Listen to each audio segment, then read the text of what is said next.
Today I met with the family of Chelsea King, and on behalf of the entire Assembly, I expressed our sorrow and our anger at her senseless death.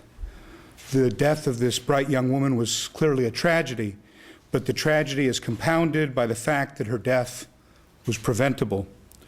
The present system of parole does not provide adequate safeguards to prevent predators like John Gardner from being released from prison if they continue to present a danger to the public.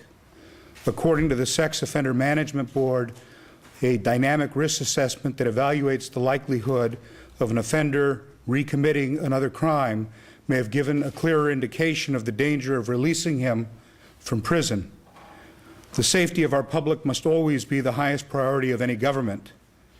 And clearly, California needs to look at ways to increase supervision of parolees to prevent anyone else from being victimized, and to ensure that the punishment for those offenses is appropriate and to protect communities and especially children from dangerous offenders.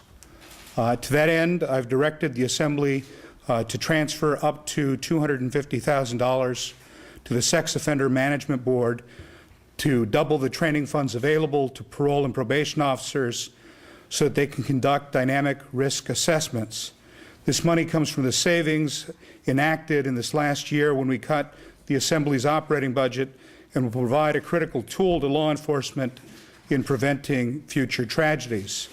I want to thank Assemblyman Fletcher and the King family for bringing Chelsea's law forward, and I want to thank Assemblyman Block for being a principal co-author.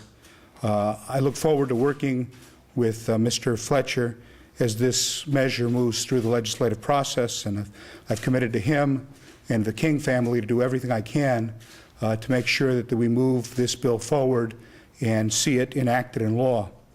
There is nothing that can ease the pain that the King family and the community feels as a result of this tragedy, but it's our belief that the best way to mourn Chelsea King and honor her life is to prevent similar tragedies in the future.